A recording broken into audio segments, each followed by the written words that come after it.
Welcome back to the Business of Soul Searching. I'm Erin, your host, and I invite you to join me as I travel from city to city, interviewing people from different walks of life that have faced their fear and came out on the other side. Are you ready for this?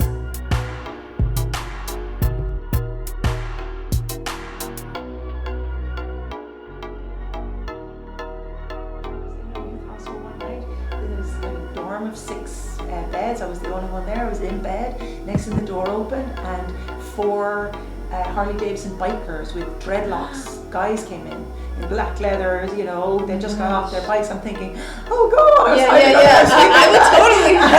would totally like, hey, this is the end. This is it. It was amazing. Yeah, there was so many wonderful people. I met a couple who we went out backpacking and were in the woods, and got scared in the tent by myself. I ended up inside in their tent, the 3 of us.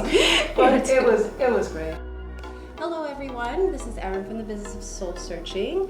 I'm back with my usual mix of soul searching stories, and now with this newest season, we will be talking about just all things travel. I'll be going to different places and just exploring the culture and featuring people that I feel like can give you a good sense of what it's like here, as well as their business. So to jump into it, I'm here with Anna, the clinical director for Barbados Fertility Centre.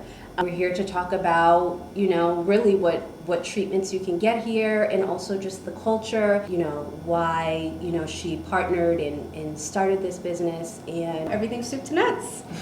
So I was saying a little bit earlier how I was very surprised that this was here in Barbados. This is my second time here, but I'm still learning really what's on this island, and maybe my ignorance as an American. I feel like a lot of times in the media they just want us to believe that there's like beaches here, like this is an escape, but there's much more. So tell me why you decided to come up with the fertility center here. So hi, nice to meet you first of all. We love the opportunity to talk about ourselves because Absolutely. We're very proud of what we've achieved. Definitely. With thousands of babies born. I saw the pictures in the I lobby. know, it's so great. cute. They're so adorable. And we actually had an American come on Friday and brought his 11-year-old daughter. They were on a cruise around the Caribbean, and they stopped in for the day in Barbados and came and introduced us their 11-year-old. It's great. That's adorable. So it's really rewarding that way. So I guess first of all, I'm a nurse. I'm from Ireland, and I trained in Dublin, and I won my green card for America in the lottery. In those times where you got to a lottery? I'm sorry, I'm not familiar with the process. System. Okay.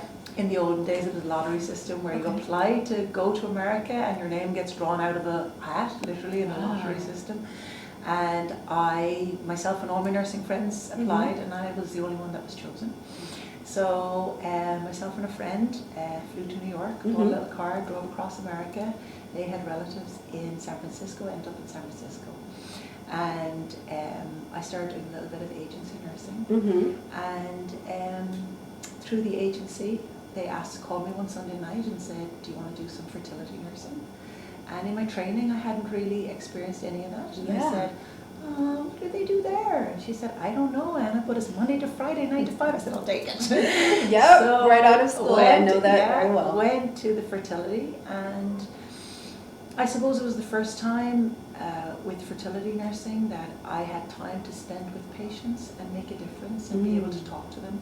I found when I was nursing in a ward situation, it was so rushed. It was like, quick. Yeah, oh my God. It's the 6 o'clock drug round, it's the 7 o'clock wound round, it's the 8 o'clock bedpan round, and everything was just like clockwork, but not And enough. fertility nursing gave me the opportunity to spend time with women and with couples to explore really personal stuff really quickly.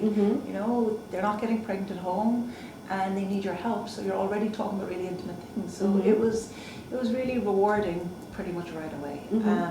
I worked with a great doctor in San Francisco for 4 years, and then I went back to Dublin and helped set up a clinic in Dublin.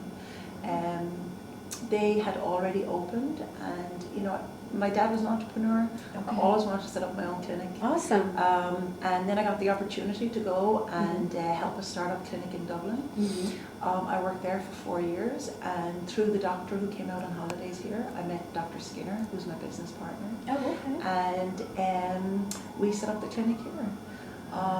You saw a need here. Well, or they, I don't know if they there have- was no need here. There was no clinic here. Yeah. And, you know, you need a population of 750,000 to sustain a full-time IVF unit. Okay. And with the population of just over 250,000, we knew that it would always have to be medical tourism driven to help support the local need here. Gotcha.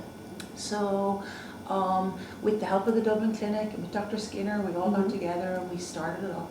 And in 2004, Dr. Skinner and myself took it ourselves and really ran with it. We have gone from strength to strength. We have got a clinic in Cayman as well as in Trinidad now. Congratulations. Because there was no real good service in the Northern Caribbean, so we opened Cayman. And really during the last 17 years we've got our JCI accreditation, which was huge for us. Okay. JCI is Joint Commission International, where Gotcha. basically a patient in America or anywhere in the world knows that because we have the gold seal of patient safety standard, that the care here is just as good or better than what they get at home. And that would be my question. I think I think that would be a lot of people's concerns listening to this is, okay, what's really like the difference between going here or staying at home? Because you know all those myths about if you go to Puerto Rico, if you go to such and such, I know. We hear them all. Of course.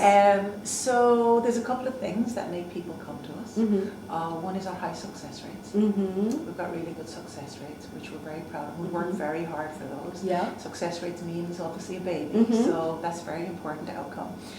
And I think, you know, the reason our success rates are so good is it's not just because we're so good, it's because the patients that come here have stepped away from their stressful life. And you know, the whole premise of what we offer is this stress-free IVF. So you know, they usually fly in on a Thursday or a Monday. They come into the office the next day, they're all uptight and you know, nice to meet you, and they're all dressed up. Like I was coming in here. Exactly. Or getting all the by the time we see them for their second and third appointments, they're in their flip-flops and their bikini, and they're wondering how long their appointment is because they've got to go on a catamaran tour. Yes. And you know, by the time they get to the embryo transfer part, their whole well-being is so much better than driving in. My boss said I have to be back in my office, and I can't take another day off work, and all that stress, and not telling their family, and their friends asking why they're taking all this time off, and all that adds and adds and adds and adds. And you know, stress is a really, really dangerous thing for everybody. Yeah. If you're a cancer patient, if you have infertility, any disease that you have, cortisol. correct. And stress really is very debilitating. And so by the time the patients do their transfer here, they're in a really good place, both personally and with their relationship usually. And so the embryo's environment is really much better than it would have been when they were home. So they get the stress-free aspect, they get the high success rate aspect, but also really much more cost effective than America. I saw that when I was looking, much more. Yeah. Whoa. I know. And you know, because when you look at IVF, I don't know why certain places in Europe can charge so little, but I don't also know, even though I worked in San Francisco for 4 years, why they charge so much. It's just not right for patients. It has to be affordable for them to have a family.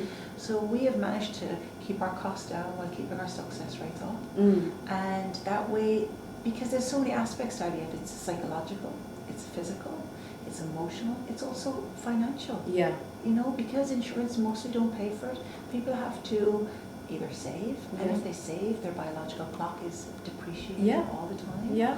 So they're caught between a rock and a hard place. That they can't afford it, but they have to do it now because they're 38 or 40, and they don't have the time to save. So if you can make it more affordable for people, then it's the right thing for them.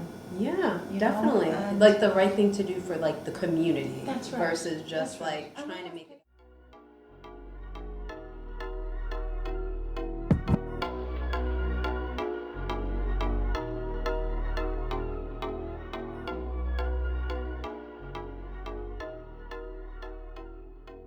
One of my questions in my new season is I ask my guests what is their favorite travel story to tell. My personal. Because I know you've been, now island? that you, or just in anywhere that you've been. Oh, my favorite travel story. Well, you know, when I was a student nurse, there was a magazine we used to get called Budget Travel. And Okay. we'd look every year Mhm. for summer holiday, Lanzarote and the Mhm. Canary Islands Mhm. and Spain. Yeah. And every year we'd go on a package holiday, Turkey and Greece. And it was amazing. Mhm. But every time you got to the place, the beach or the apartment or the hotel, it never really matched what was in the book. You were always looking at the book saying, You lied to me. This is not what happens here. Yep. And I think Barbados was the first place I came to where what you see on the magazine actually is what you see when you get here. This is true. The sky, the sea, the colors, the Yeah. people, Mhm. the warm welcome, the pink sand. Mhm. It really is the first place that I ever went to, and I've traveled a lot, Mhm. where it actually matched the expectation. It's crazy. Sometimes you're like, what? It's so This beautiful. is, how did they get these? They edited these photos, Yes, but in no, Barbados that's this is right. literally It's right. like, it's true. So that would be, that's Yes. one thing. I also Definitely. backpacked around Definitely. Australia for 2 months. I loved Wow. that. It was How wonderful. was backpacking? I feel like in my mind of who I want to be, I would love to do that, but I am scared just because of what the media says. For me, I went by myself. I put a Mhm. backpack on. I had 2 months off Mhm. between when I left San Francisco and I started my new job in Dublin. And I put my backpack on and I flew to America or Australia. Mm-hmm. And it was the best experience I ever had. I think because I was by myself, you It have helps to meet you. people. Yeah. So I met so many amazing people. I Mm. mean, I went on boat trips, I went camping trips, I stayed in youth hostels. I was in a youth hostel one night in Ayers Another Rock. thing, hostels, A like, youth hostel. wow. I was in a youth hostel one night. There was like a dorm of 6 beds. I was the only one there. I was in bed. Next thing the door opened and 4 Harley Davidson bikers with dreadlocks guys came in black leathers, you know, they just got off their bikes. I'm thinking, oh God, I was I would totally and then I would be they're like, hey, this is the end. This is and it. it was amazing. Yeah, there was so many wonderful people. I Mm. met a couple who we went out backpacking and were in the woods, and I got scared in the tent by Of myself. course. I ended up inside in their tent, the 3 of us. But it was great. It was Wow. wonderful. It's such a country Okay. that's set up for that. Yeah, really? It really, Okay. really. That It's should best. be on my list, I think. It My was list is wonderful. long. It was wonderful. Yeah. You meet so many people. Mm-hmm.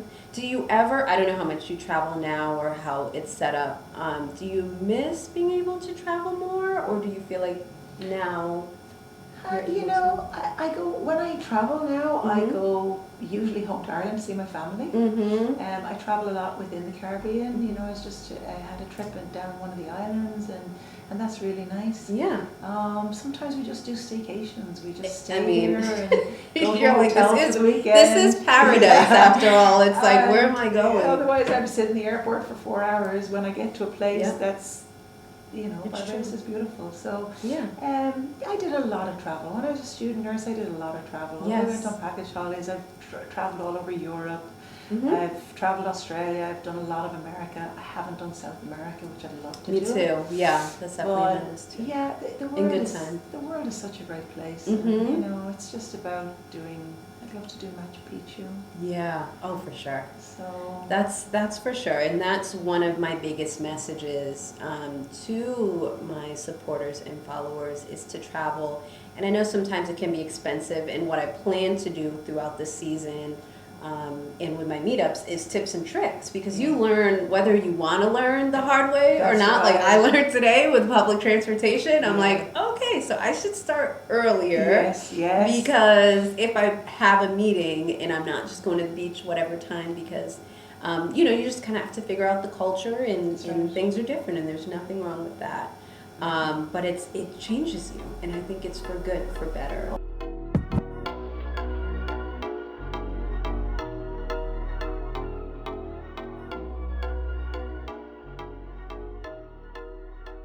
We have babies in every island in the Caribbean, Mm. and Aquila, St. Kitts, every island you name, St. Vincent, we have babies, as well as Hong Kong, Australia, Europe, every state. The only state we haven't had a patient from in America is Delaware, and I think it's because maybe it's covered there. Maybe, but yeah. we have our three biggest markets in America are Florida and New York, because they're direct flights. I would think But so. California is our third biggest state. Wow. Because the costs in California are so expensive. And California people are quite progressive too, right? Yeah, They look outside the box. So, you know, the whole west coast of America, we've got a lot of babies in Oregon. Yeah, so it works really well because they fly here for a holiday. And then, of course, their families say, oh, we told you just to go on a holiday and get pregnant. And it's kept, you know, here, you know what I mean, or however they feel comfortable. So it works really well, and honestly, we're just really proud of what we've done and how many people we've helped. And definitely. Unfortunately, we can't get everybody pregnant, and that's the hard part about. I'm sure. I was going to say, so that's difficult. But at least we've had so many people who had a negative outcome who said to us, we know that we had the very best chance. And there's nothing worse than a patient we see coming from the States who say, you know, our doctor didn't know who we were just on a treadmill, nobody knew us, nobody knew our case, we know we didn't get the best chance. And there's so much anger that goes along with that, and again, that adds to stress. Yes. So if they feel that A, you care, which we do, and B, we've got it. Yeah. We've got their care in control. It really helps their outcome. Definitely. That's it must be an amazing feeling to be taken care of when it's, I shouldn't say one of your weakest points, but most vulnerable. Yeah, and it's the second most stressful diagnosis in the world to have because you can't get away from it. Everywhere you go, somebody has a baby, or there's baby a shower, pregnant lady, or someone's asking you at a Thanksgiving or whatever holiday, like, really are you guys thinking about kids? You know, and you know that's one of my kind of biggest fears. I know with my husband and I've had the talk with him that not everybody can get pregnant. Yeah. And so the thought of somewhere as beautiful as this, you know, he's from the Caribbean, so it would be perfect if something were to happen. Do you feel the most, I don't know, I shouldn't say an interesting case because I know there's HIPAA and everything, but what do you think was most interesting about this entrepreneurial journey for you personally? That's a good question. I guess in all the places I worked, in America and in Ireland, it was very first world mentality. As you know, I remember patients in America used to call and say, I want to speak to a nurse, and the receptionist say, I'm sorry, she's with patients. I'm paying you $20,000 and I demand to speak to a nurse right now. I think the interesting thing was the Caribbean people's acceptance and warmth and gratefulness maybe for us being the gratitude, there. Before they really had to go to America, they'd have to spend a month. It was unaffordable with time. It's like completely opposite. Yeah, it was unaffordable with time. It was unaffordable financially, and I think being able to offer that to people and make it achievable, it was really good. And you know, at the time, the government that were in power when we opened our doors, when we requested to open our doors, were so supportive. The Ministry of Health at the time and the Permanent Secretary of Health was a very progressive person. And he saw the vision of medical tourism. And you know, the medical tourists that come here are able to support the unit, so it's available to Barbadians. And he saw that. And I think, you know, bringing all those American patients and European patients, a lot of patients from the UK, and from all over the Caribbean to our shores here in Barbados, to this tiny island that now is a medical tourism phenomenon. I mean, we are quoted in so many worldwide books and documents and podcasts and all these things as one of the leaders in medical tourism for IVF. And we really, this small clinic and on the, you know, hard work of myself and Dr. Skinner and all our team have achieved a destination where people come to. And it's amazing. Yeah, it's really good. It's amazing. And so we wrap up because we just want to give you all a taste. You all have a website if you want to list that, so that and I'll definitely add it in for my social media so people can do the rest of their research and maybe outreach. Yeah. If you could just list your website. Well, honestly, the best way to get a hold of us is our website. Mhm. Of course, we have phones and the usual Yeah, fax, yeah. etc. But our website is barbadosivf.com, Mm-hmm. or you can Google Barbados Fertility. Yep, like I did. Yeah, I'm sure. Which is going back to the name. I'm so glad that you guys did put Exactly, Barbados of in it, course. because I might not have found it. Exactly. And then you just email us directly. It comes to the nurse's desk, and we just email you back, and you get straight to a nurse who deals with your case right away. You know, to go through a big long system Yeah. of Yeah. appointments and this, that, and the other. You just reach out to us, and we'll hold your hand and take it from there. That's awesome. Well, thank you so much for sitting down with me. This is a beautiful center here in a beautiful country, and yeah, I guess I'm gonna go for a tour a little bit with Ralph.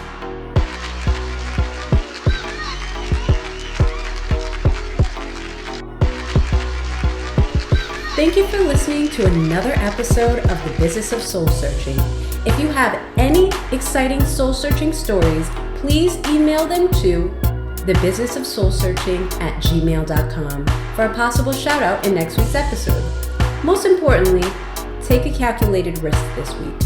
Don't do it for me, do it for you.